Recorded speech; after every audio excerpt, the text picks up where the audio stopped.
Okay, so in this video, we're going to look at creating the witch's attack. It's going to be a couple particle systems combined to make a visual effect, kind of like an energy ball or like a fireball, something like that. So let's go to game object, particle system. Let's put this on the same Z coordinate, so they're both at 0. Let's make the shape be an orb, or rather a sphere. Move this up vertically so it's more in line with the witch. Doesn't have to be because we'll choose its coordinates when it gets instantiated, but we'll more on that later.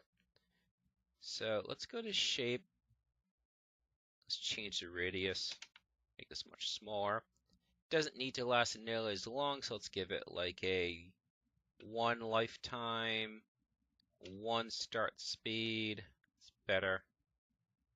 Probably doesn't even need to be that fast, like 0.2. There we go. That's better. That's more what I want. Let's then change the size over lifetime, because right now the orb comes out and then it just disappears, or should I say the particle comes out. So this way it will be a little more subtle. So we click on add key, so that way it stays the full size until the very end here, and then we'll drop this one down. Now, let's see what else we can do. Let's make it like a yellow color. So start color, make it yellow. Let's see how that looks. Okay, it's about the right size. Should be pre-warmed. And now we're going to add a second particle system. Particle system. This one will be, it'll stay as a cone. Well, it's turned to a cylinder as opposed to a cone, to be precise. So let's rotate it. So it looks like it needs to be 0x, and the rest are fine. Put this on the same Z.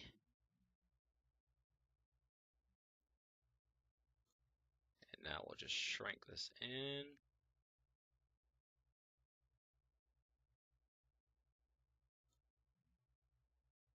See how that looks. Okay. So now we're going to shrink the size. Going to increase the emission. Going to reduce the lifetime.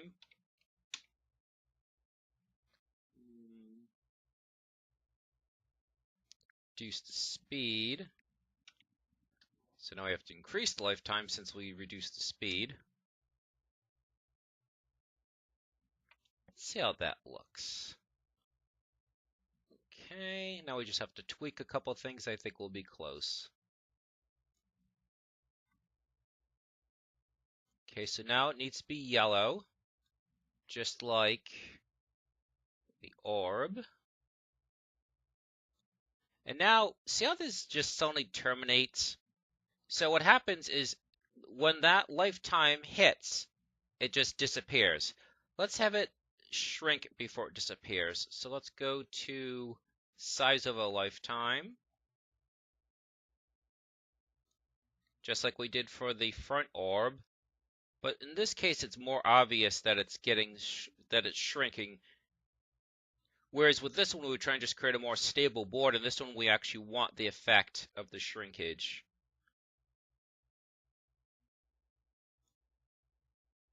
Yeah, something like that. And again, it's kind of like sculpting. You get a look that you like that gives you what you want. Okay, so now we're going to have to link these together.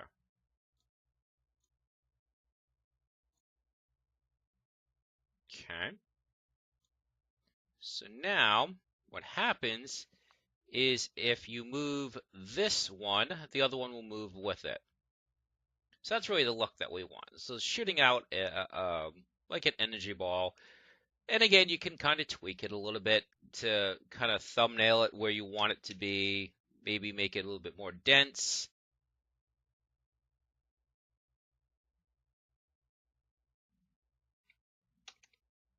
Increase the max particle count if you have to. As you increase the rate, once this amount of particles are on the screen at one time, it won't produce any more until some of them terminate. So as you increase the rate and as you increase the lifetime, that means more and more particles are on the screen at the same time. Make sure you bump up the max particles, or else you'll get like a void. You'll have a moment or even more where no particles are created. So let's see how that looks. Okay, so not quite. So this needs to be shrunk in a little bit. Push it back a little bit.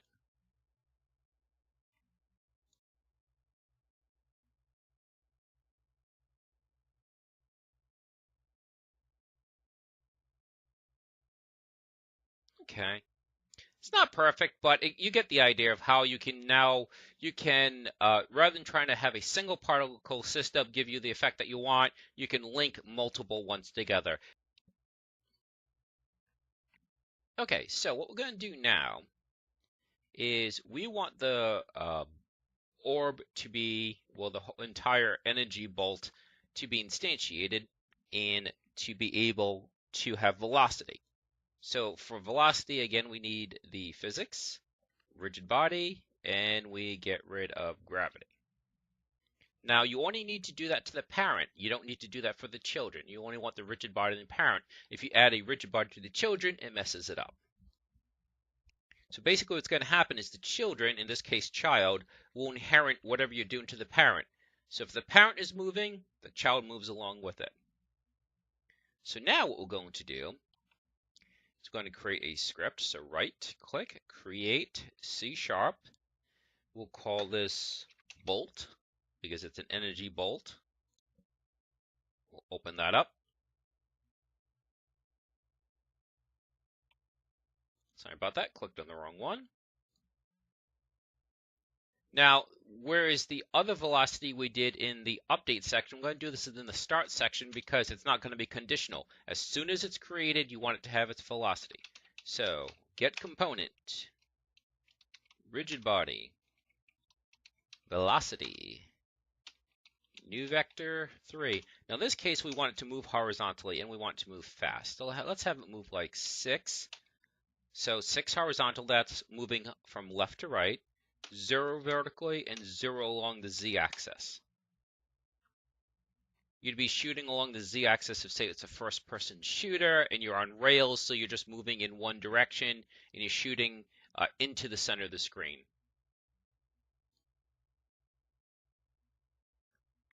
All right, so now let's take this, and what you're going to do is you're going to drag and drop into the asset area, turning it into an asset. That makes it what's known as a prefab. A prefab can now be instantiated, or more commonly referred to in a game, spawned. You can spawn this object now. So, we have our particle system. It gets spawned. Well, it doesn't get spawned yet, but it has velocity. So now we need to make her be able to spawn it. So we'll click on her. We'll open her script, although we don't have to click on her. We can just go to the script. And what we're going to do is we're going to add a variable. So public transform, we'll call this main ATT-OBJ, so main attack object. Whenever I'm using a variable that is going to store an object, such as a prefab, I like to put the letters OBJ at the end of it. So whenever this pops up as a prefill, I know that it's an object that this variable represents. Right now we only have one variable, but in bigger games you're going to have hundreds, if not thousands of variables. So public transform. Transform tells you that it's going to be an object, and that's the name of what you're going to call it. So we save this and watch what happens. Over here you get this new variable. Just drag and drop the prefab there. And now what you've done is the which object through it, the script attached to it, is now aware, for want of a better term, of this fireball or whatever energy attack. So now that the witch is aware of it, and again, I can't think of a better term, it can manipulate it, it can spawn it, can destroy it, that kind of thing. What we're going to do is now we need to call it. So right now we're using the controller we're using the game controller to move the witch up and down. We're going to use the game controller to shoot the fireball as well. So let's take a look. Let's go back to Edit, Project Settings, Input. So Fire 1 right here. So it's just called Fire 1. Now these are not axes. Well, it refers it to as part of the axes, but this is just yes or no. It's just going to be a 0 or 1. It's not an analog. So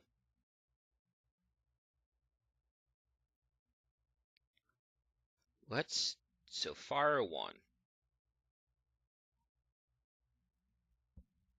So if input dot get axis, and again we're using that name right from there, Fire 1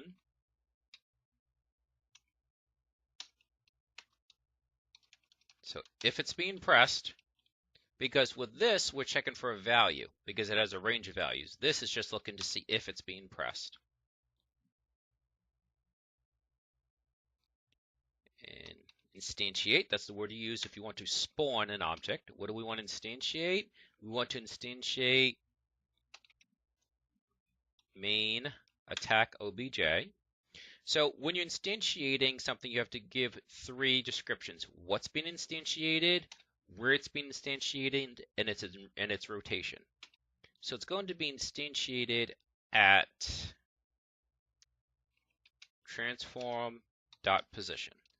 So where it's being instantiated is 3 vectors, x, y, and z. Okay. Transform.position, as I mentioned in another video, contains x, y, and z. Earlier we extracted just the y. In this one we're going to use all 3 positions. So we're going to instantiate this at the position of the object that the script is attached to, which is the witch, and we're going to use its own rotation. Now this isn't going to be quite right, but I didn't want it to be too complicated, because this is basically going to instantiate on top of the witch. We don't want it. We really want to instantiate in front of her. But this will do for now. Let's see if we do have to check for a value equals 1.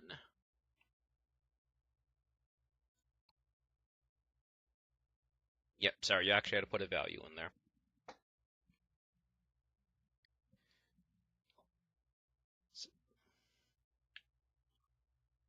Okay, so yep, it did indeed spawn it when I pressed the A button. Problem is it's spawning it over and over again. See how dense that is? So we got the beginning of what we want. It spawned it, but it's spawning it over and over again.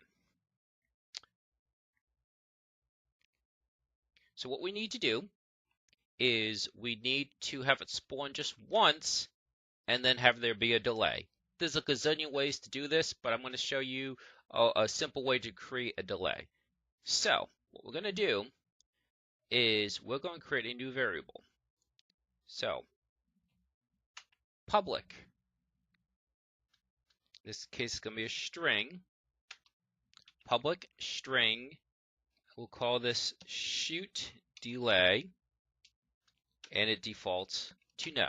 So at first there should not be a delay. So what we're going to do is we're going to modify this so we also check for the shoot delay. So rather than just saying, okay, is the button being pressed? Yep. And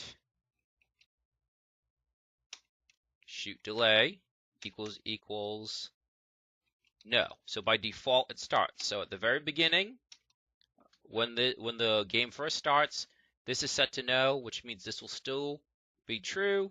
and this will be instantiated.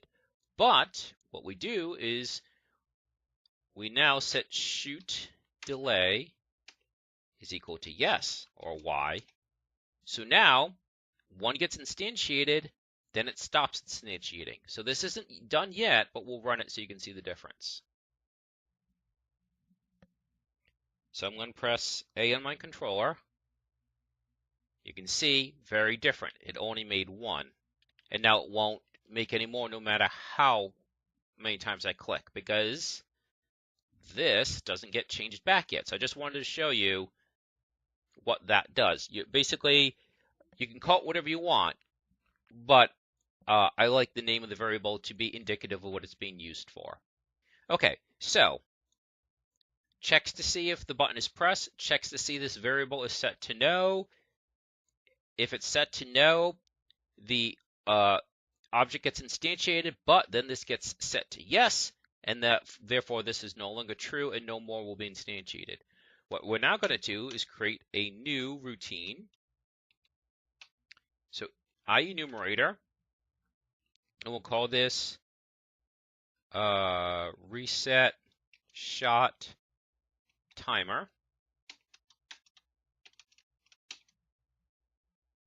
And what we're going to do is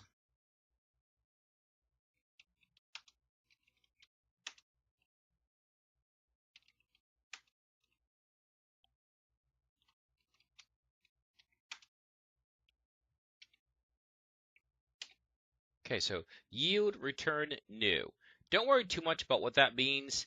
Basically, what you really care about is this, and that's pretty self-explanatory. Wait 4 seconds. So you're waiting for a period of time measured in seconds. In this case, we're going to wait 1 second.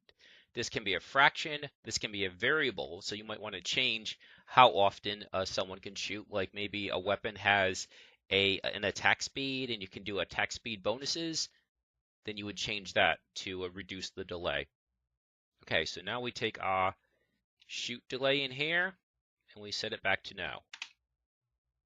Now, at the moment, that makes no difference, because now that we've written this routine, we now need to call it. So, start coroutine, parenthesis, the entire name of that coroutine, followed by parentheses. So let's look to see what we did. First, if you press the button, it would instantiate over and over and over again.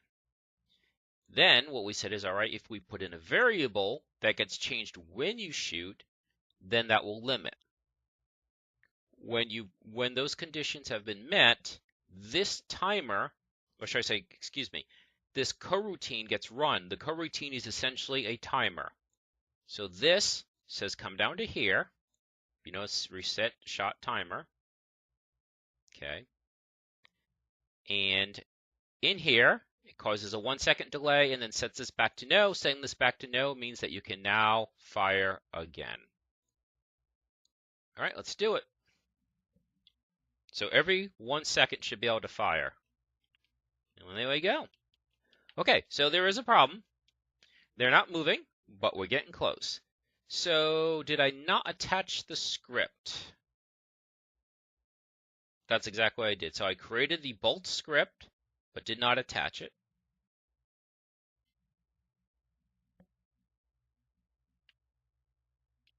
There we go. So the lining up of the particle system doesn't look quite right. But again, I mean, you get the idea about how you can have multiple particle systems combined into what seems to be one object. Okay, so now what? Well, as I said, this isn't quite right because it's instantiating on top of the witch. We really want it to be out in front of her. So bear with me. What we're going to do is this, as I said, transform.position holds 3 coordinates. What we're going to do is we're going to break those down to all 3. So you're going to see that return in just a few seconds. So new vector 3, transform.position dot x. So there's the x coordinate. There's the x vector, I should say. And we're going to push it out in front of her, let's say by a full 1 unit. That might be a little bit too much, but we'll see. And then transform dot position dot y, whoops, dot y, and transform dot position dot z. So it looks crazy, but like I said, what you did is you took a single transform dot position and you broke it down into its 3 coordinates. That way you can modify one of them. And if for some reason you needed to modify the other ones, you could as well. In fact, I think if her hand isn't centered, this might actually be slightly too low, but good enough for now. So let's watch the difference. So it should appear in front of her now. There we go. Much better. So not quite right, actually. I thought it was going to be. So let's make this 1.5. But since this is a vector, got to drop the letter F after it because you're using a decimal. And like I said, this is actually slightly too low, so we'll do plus 0.5 F. Save it, and then I think that'll be good enough.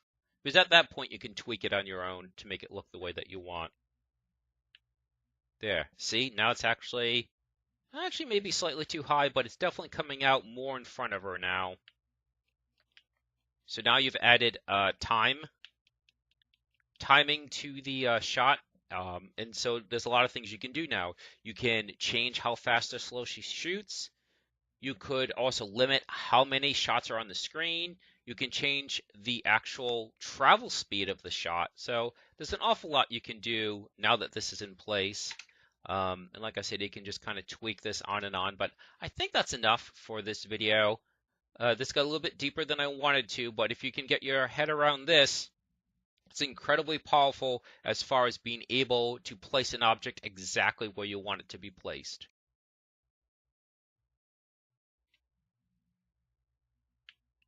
There, I think that's good enough. So it's really appearing in front of her. Slight overlap, but okay, so that got that accomplished, and in the next video, we'll probably start adding enemies and then deal with collision detection, and that is having the fireballs collide with the enemies, having the enemies collide with the witch. Okay, so that should do it.